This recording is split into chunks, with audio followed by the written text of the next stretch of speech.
আপনি শুধু আপনার দুর্গাপুর এবং কলমাকান্দার উন্নয়নের চিন্তা করলেই হবে না, আপনার আশেপাশের সকল সংসদীয় আসনের উন্নয়ন হচ্ছে কিনা সেটা দেখভাল করার দায়িত্ব কিন্তু আপনার। আসলে আমি এখনো ক্ষুধার্ত, এলাকায় তেমন কিছু এখনো হয়নি, চেষ্টা করছি, আপনিও করতে থাকেন। ধন্যবাদ।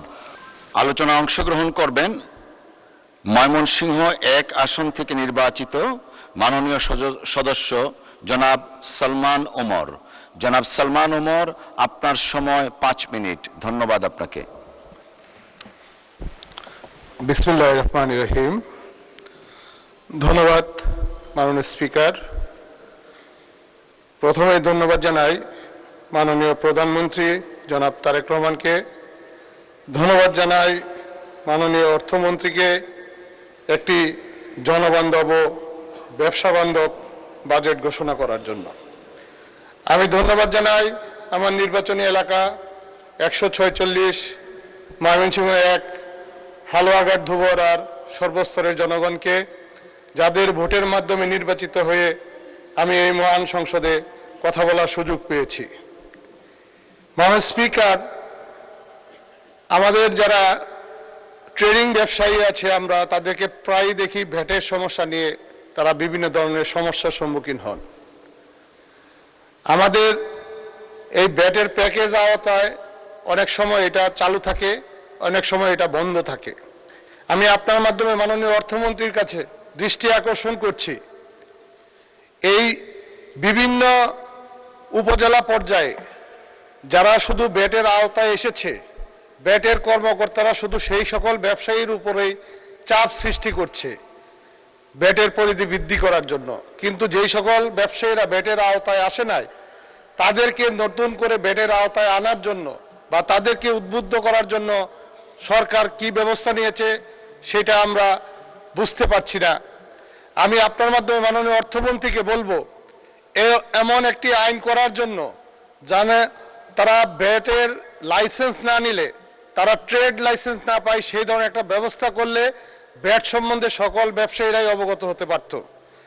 মাননীয় স্পিকার, আমি আমার ময়মনসিংহের যে বিসিক শিল্পনগরী সেইটি ময়মনসিংহ শহরের সিটি কর্পোরেশনে অবস্থিত হওয়ায় সেইখানে শিল্প প্রতিষ্ঠানের কাজ করতে অনেক অসুবিধা হচ্ছে। ময়মনসিংহ একটি সিটি কর্পোরেশনে রূপান্তর হয়েছে। এই বিসিক শিল্পনগরীটি অনেক পুরাতন।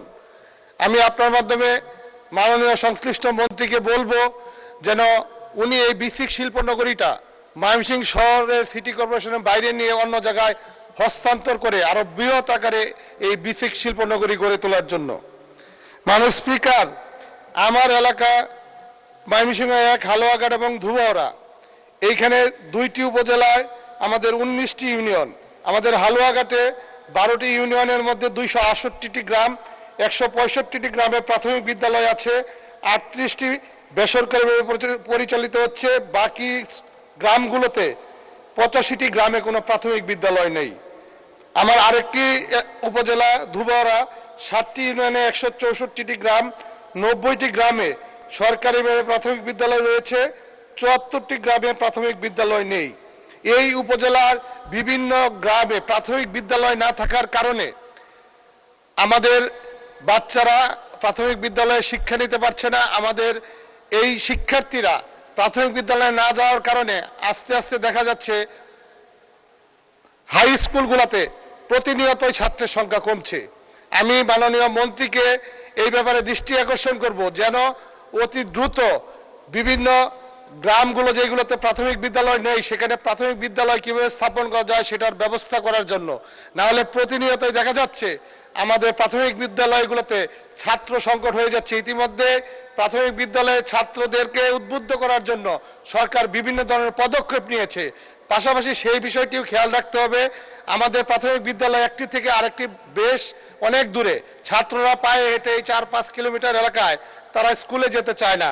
মাননীয় স্পিকার, আমাদের এই হালুয়াঘাট এবং ধুবরা সহ সারা বাংলাদেশে মাদকের যে ব্যাপক হারে মাদকের সমস্যা বেড়েছে, আমি মাদক দ্রব্য নিয়ন্ত্রণ অধিদপ্তর তারা কোনো উপজেলায় প্রতি মাসে তারা 1টা-2টা করে তারা অভিযানে যায়, যেই কারণে আমরা এই মাদকের যে সমস্যা সেটা থেকে বেরোতে পারছি না। মাননীয় স্পিকার, মাদকের ব্যাপারে সরকারের আরো কঠোর থেকে কঠোর পদক্ষেপ নেওয়া উচিত, যেন বাংলাদেশ থেকে মাদকের এই সমস্যা চিরমূলে নির্মূল করার ব্যবস্থা করার জন্য প্রয়োজনীয় পদক্ষেপ নেওয়ার জন্য আমি মাননীয় স্বরাষ্ট্রমন্ত্রীকে আমি অনুরোধ জানাচ্ছি। মাননীয় স্পিকার, আমার 2টি উপজেলায় 2টি পুলিশ ফাঁড়ি একান্তভাবে প্রয়োজন। আমার মূল উপজেলা থেকে আরেকটি ইউনিয়নের প্রায় 23 কিলোমিটার দূরে। এই দূরত্বের কারণে আমি মনে করি আমার 2টি উপজেলা হালুয়াঘাট এবং ধুবুয়ারায় 2টি পুলিশ ফাঁড়ির প্রয়োজন। জি, আপনাকে আরো 2 মিনিট দেওয়া হলো, ধন্যবাদ। মাননীয় স্পিকার, আপনাকে ধন্যবাদ। বিদ্যুতের সমস্যার জন্য আমরা এলাকায় যে মানুষের কাছে মুখ দেখাতে পারি না, এই বিদ্যুতের সমস্যার কিভাবে আশু সমাধান করা যায়, মাননীয় বিদ্যুৎ মন্ত্রীর কাছে আমরা এটা সমাধান চাই। কারণ এলাকায় গেলেই মানুষ নানা ধরনের কথাবার্তা বলে। মাননীয় স্পিকার, আপনি জানেন আপনার সীমান্তবর্তী এলাকা, আমারও সীমান্তবর্তী এলাকা, পাহাড়ি ডলে প্রতিনিয়ত পানি এসে পাহাড়ি ডলে আমাদের রাস্তাঘাটের ব্যাপক ক্ষয়ক্ষতি করে ফেলে। আমাদের রাস্তাঘাটের অবস্থা খুবই খারাপ।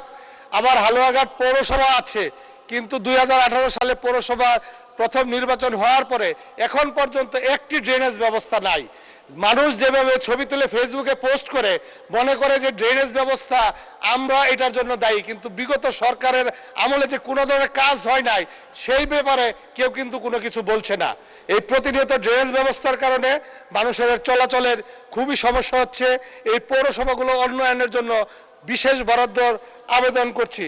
মাননীয় স্পিকার, আমি আপনার মাধ্যমে বলতে চাই, আমাদের সরকারের যে ফ্যামিলি কার্ড, কৃষক কার্ড, এগুলো যেন সমভাবে বন্টন হয়।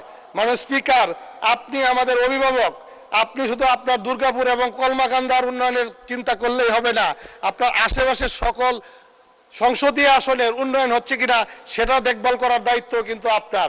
আপনি অবশ্যই খোঁজ খবর রাখবেন আপনার পার্শ্ববর্তী এলাকার আমরাও যেন সেই উন্নয়নের ছোঁয়া থেকে বঞ্চিত না হই, সেটা আপনি আমাদের অভিভাবক হিসেবে আপনার দায়িত্ব এবং কর্তব্য। মাননীয় স্পিকার, আমরা একটি প্রত্যন্ত এলাকার লোক, আমরা পাহাড়ের পাদদেশে, আমাদের সনাতন ধর্ম, আদিবাসী, মুসলমান, আমরা সকলেই মিলেমিশে বসবাস করি। আমরা উন্নয়নের থেকে আমরা বঞ্চিত। বিগত সময়গুলোতে আমাদের এলাকায় তেমন কোনো কাজই হয় নাই। সেই জন্য আপনি আপনার এলাকার পাশাপাশি। জি, ধন্যবাদ মাননীয় সদস্য। আসলে আমি এখনো ক্ষুধার্ত, এলাকায় তেমন কিছু এখনো হয়নি, চেষ্টা করছি, আপনিও করতে থাকেন, ধন্যবাদ।